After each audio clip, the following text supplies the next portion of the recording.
Hey everybody, let's make an outline. Outlining your paper is probably the most important stage in its organization. It will make the writing of your paper go a whole lot more smoothly. And in fact, often instead of creating the paper from scratch, I will just go back in and fill in each of the headings and subdivisions of an outline with content. So fill in sentences where before I only had subject headings. The first thing that you're going to do in terms of getting your ideas for your outline together is to take all of your cards and to group them into piles based on their topic or their subject. So let's see, you got one on emphasis on thinness here. Let's see. Body dissatisfaction.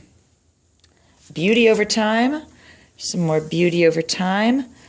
Photoshop. I'm going to keep all of the cards that have the same subject together. Now, these cards that say things like facts that may not necessarily group with anything right now, I'm going to put those in a separate pile. They may sort of fill into the large sections of the paper.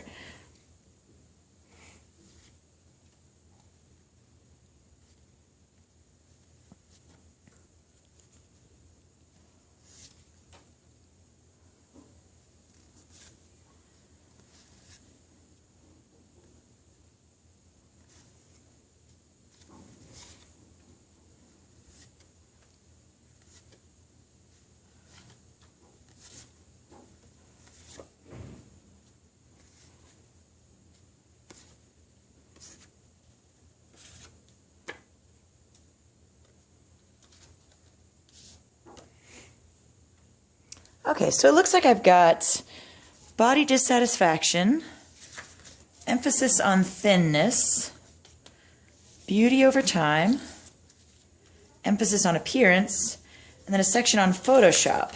These cards that are over here that have facts, at the end I'll go in and sort of see where these all fit. So cases of anorexia and bulimia escalated in the 70s and 80s. That sort of seems to fit with beauty over time. In the 1970s, the average girl started dieting by 14. Wow, so that goes also probably with beauty over time, and so on. So it looks like at this point we maybe have 4, possibly 5 large body sections of the paper. Each one of these categories, we're going to figure out what the subdivisions are and what each one of the different points and facts that needs to go within those sections will be.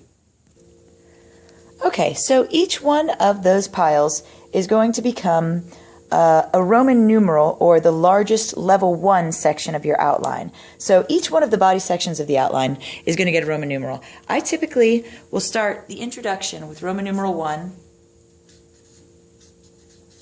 and then just skip it, because at this point in the paper, we don't really know what the introduction is going to be about. We know it's going to include the thesis statement, but other than that, there's a lot of unknowns about what needs to go into it. So I'm going to skip right to Roman numeral number 2, which in this case is going to be, based on the cards, beauty over time.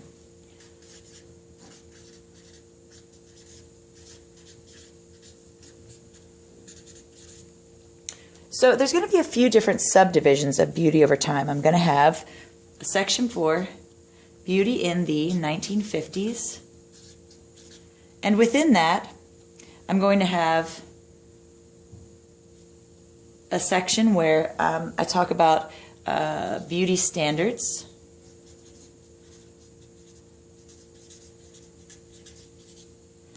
I'm going to have a section where I talk about diet standards.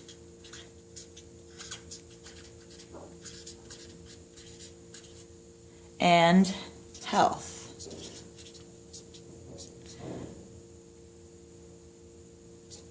Oops. The next section, as you can imagine, the big B is going to be beauty during the 1960s.